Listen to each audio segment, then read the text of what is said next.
underneath the backs of my knees. So literally, like, once I slid down to the end of the table, my butt was kind of almost up in the air a little bit, which is the most uncomfortable and vulnerable position to ever be in. But I had my ass in the air, y'all. It was not a fun situation. And then they told me about how they were going to put the catheter into my cervix, and inject the dye, and that if the pain was too terrible, to let them know, and they would stop for a moment and let me rest, and then they could continue the injection of the dye. So it did not feel that bad when she put the catheter in. She got it in no problem, pretty easy. I barely even noticed that she put it in, to be honest. It felt just like getting a pap. It really was not bad at all. And then I didn't even know that the catheter was in, and she said, okay, I'm ready to inject the dye now. And so I kind of braced myself, and I felt it going in. You literally feel a little bit of pressure in your uterus. You can tell it's filling up with something, and then it starts to turn into AF cramps. It wasn't even really like the worst AF cramps I've ever had.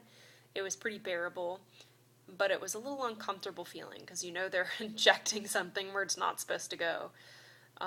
So that part was fine, but then when it got, I guess, all the way up to where my tubes are, the pain started because the dye spilled out of my right fallopian tube beautifully.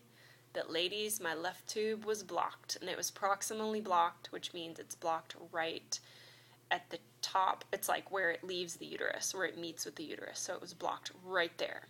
So the dye did not even go into my left fallopian tube whatsoever. It was blocked off, and it was like, you ain't going in there. So the reason why it started hurting so bad was because that area was blocked, I believe, because I felt a lot of pain, really sharp pain, on my left side. And she noticed I kind of gave out a little whimper when that happened, and so she stopped for a little bit, and she let me rest, and then she kept injecting the dye in. She took some pictures, and then she said she was having trouble getting a picture of my uterus, which I thought was interesting. So they had to tilt the x-ray tube looking like thing 45 degrees toward, I guess, my feet, so toward the doctor in that direction. And then they finally got a good picture of my uterus, and that was a little suspicious to me because I've never heard anyone else on YouTube reporting that happening to them.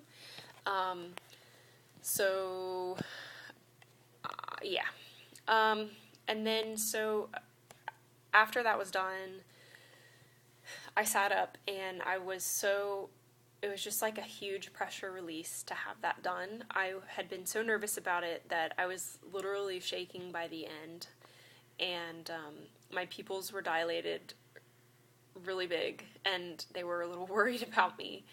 And so they had me just kind of sit there and drink some water before they talked to me, and they kept making sure that I was okay. They sat me up, and so they went through and they showed me the pictures. It was pretty interesting because the physician assistant said, at this time I cannot tell whether your left tube is blocked or not, because it could just be a spasm that's blocking the dye off from going in there, because usually when a tube is blocked, it'll enter the tube a little bit part way and then stop inside. So I thought that was the case, and I was a little bit disappointed, but I'm really happy that I have an open right fallopian tube, because that's where my good ovary is. So things have a way of working out sometimes. So that's good. My right side kicks butt, and I'm pretty happy about that. So I went home, and I had a little bit of cramping afterward. It's actually continuing even today, even right now as I speak. It's very crampy in my uterus. My husband bought me dinner, he bought me wine, and he was really proud of me. He was really, really great. supporting me and just listening to me, and I cried a little bit afterward just because it was such a pressure release to have my HSG done, that I just was really emotional about it. I got my call today from the actual results that my actual doctor, I guess gathered from reading my HSG, and she said that my left fallopian tube is indeed blocked, ladies, but you know what? You only need one. So I'm really thankful that I have one open fallopian tube, and it's on the side of my good ovary, so that's a plus. Something that I also was not expecting, and you might have been clued in on it, was that my uterus is abnormally shaped. Because they had to tilt it they had to tilt the x-ray to get a good picture, it kind of clued me in that something was a little wrong. The doctor said that I have a small uterus, which isn't really a concern because your uterus will grow when you get pregnant, so she's not worried about that. She just noted that it is pretty small. But she did tell me that I have, I guess, a uterine abnormality at the top of my uterus. And at this point, without having further testing, it could be one of many, many, many things. A polyp, a fibroid, just my uterus could be heart-shaped. My uterus can have I forget what they call it, I think a septum, or like a division at the top, which can come down a little bit to all the way through, and you can have two sides to your uterus. But she just said there was something at the top. So they need to check that out, ladies, needless to say. And I was going to be starting my Clomid next month, and I was so excited about it. And I am not going to be able to start my Clomid next month.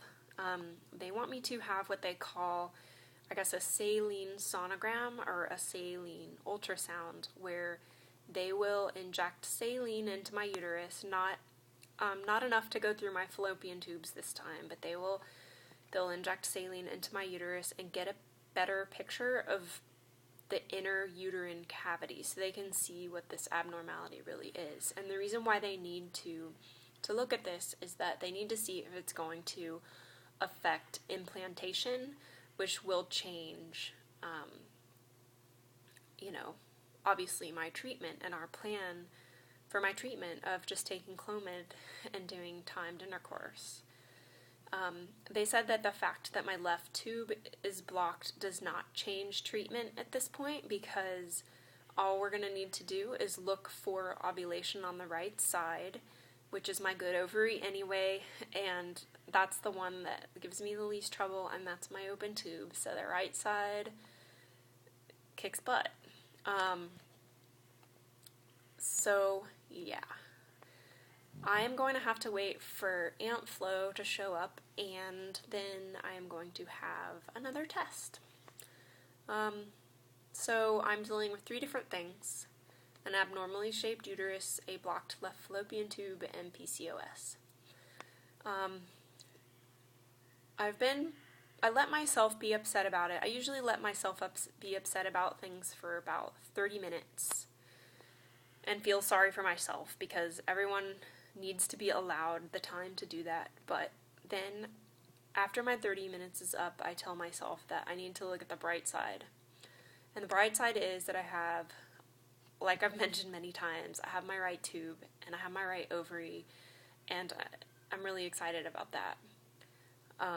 At this point, I have no impediments to implantation, although we're going to find that out, and since it can be one of many, many, many things, I'm not going to get upset about that at this point until I have further testing. I've never had any symptoms of this, and no one's ever noticed it before, so it can't be that terrible. This is what I'm telling myself. And so I just know that this is just another thing that I have to go through, another obstacle that I have to overcome, but it's one obstacle closer to my BFP. So, wow, I'm crying on my video.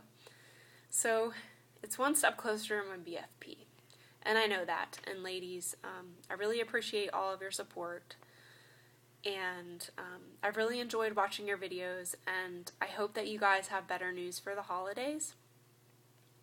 But I'm really enjoying getting to know all of you ladies and love